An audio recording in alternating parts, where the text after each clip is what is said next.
Nih, beda wali sama orang awam.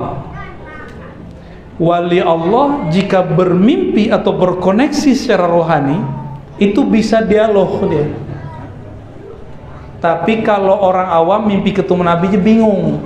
Kebetulan ketemu Nabi, bingung. Kadang cuma ngeliat punggung Nabi, kadang cuma ngeliat Nabi dari jauh.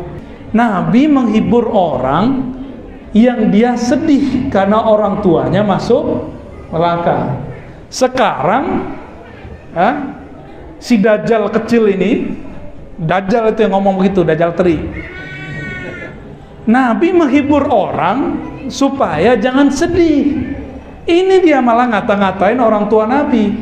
Kira-kira Nabi sedih nggak? Pasti sedih. Dajjal kecil itu ya. Karena nanti dari keturunan mereka, dari pengikut mereka tentar tuh.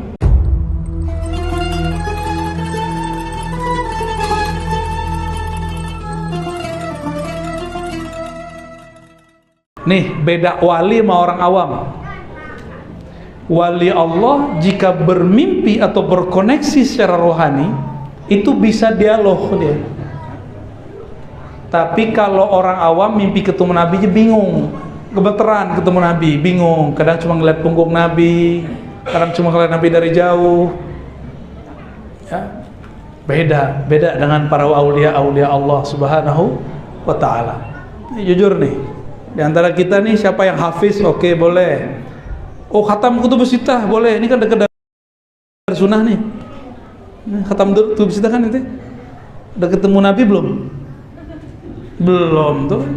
Khatam kutubus sittah. Yang ono arba'innya belum hafal tuh. Berani bilang orang tua Nabi masuk neraka kan? Sahih Muslim dia belum khatam, tapi dia berani bilang ini hadis riwayat Muslim. Nukil, desa googling sama aplikasi.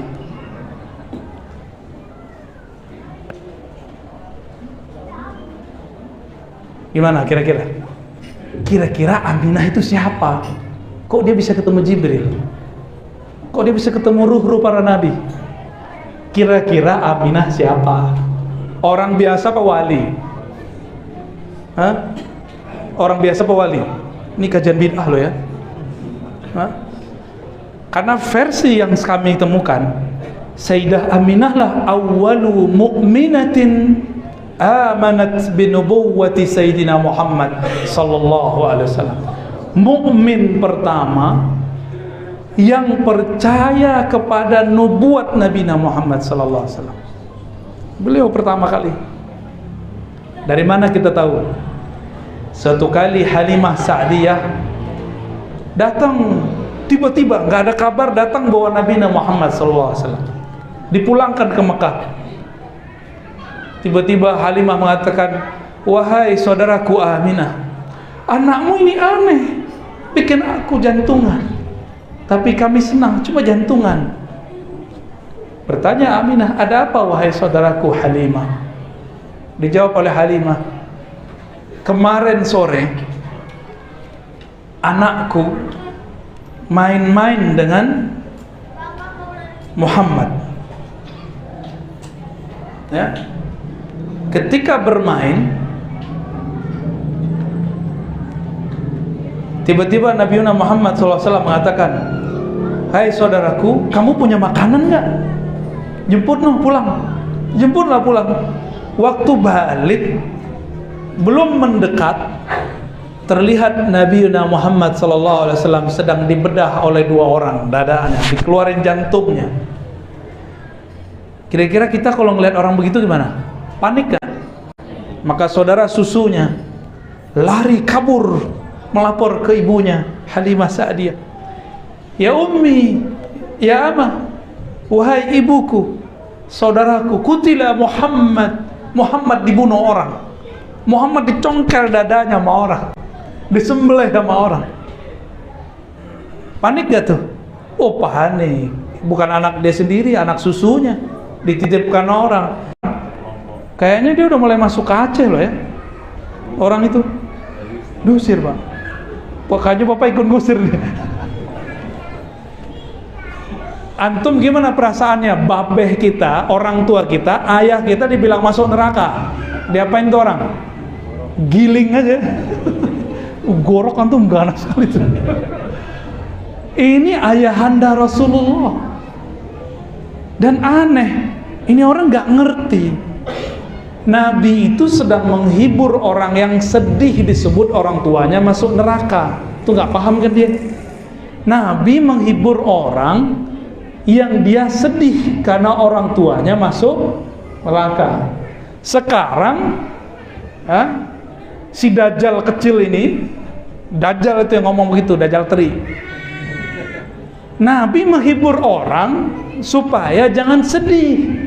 Ini dia malah ngata-ngatain orang tua Nabi. Kira-kira Nabi sedih nggak? Pasti sedih. Dajjal kecil itu ya. Karena nanti dari keturunan mereka, dari pengikut mereka tentar tuh. Hati-hati.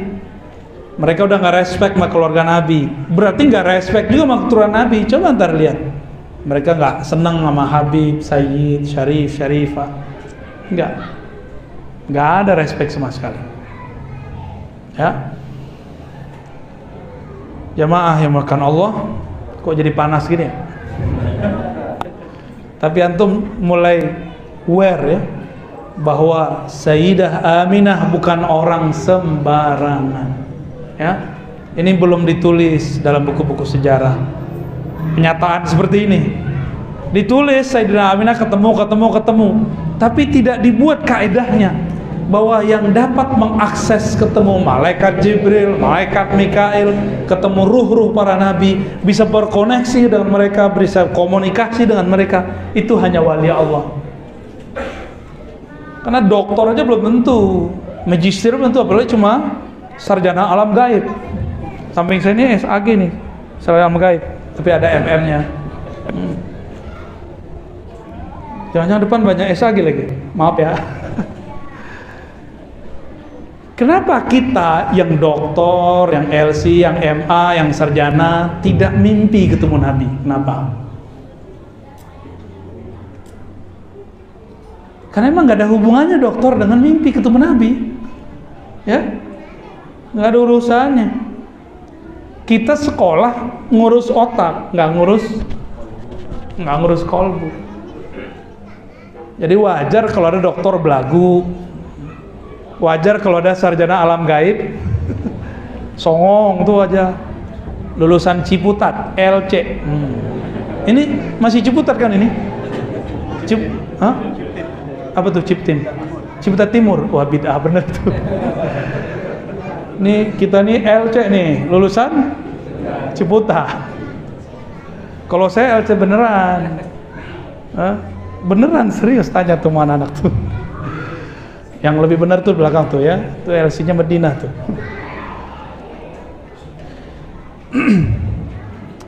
Suatu kali Nabi Muhammad SAW datang ke Mekah melewati Batha. Di Batha itu padang, banyak orang berkumpul menyambut Rasulullah SAW. Ketika Rasulullah SAW jalan, itu tangannya diperebutkan oleh semua orang yang hadir. Semua orang yang hadir. Ada yang dapat jarinya Nabi, dapat punggung, dapat dalamnya, macam-macam. Ada yang enggak kedapatan tangan Nabi, maka dia ambil tangan orang yang memegang tangan Nabi, dicium tangan orang itu. Itu hadis sahih Al-Bukhari. Syirik enggak? Bahasa kitanya apa namanya itu? Tabarruk. Ini khusus buat Nabi nggak? Coba perhatiin, saya nyebutin riwayatnya panjang loh tadi. Nabi dipegang tangannya sama orang yang nggak punya kesempatan megang tangan Nabi, tangan sahabat yang ini diambil oleh sahabat yang lain, dipegang dan dicium-cium. Berarti khusus buat Nabi nggak? Faham? Bahwa ini bukan khusus untuk Rasulullah SAW. Tabarruk boleh untuk pewaris-pewaris Rasulullah. Ini bukan saya ya. Saya nggak usah dikit-kitin. Kita nanti bil kulub dengan hati aja insya Allah.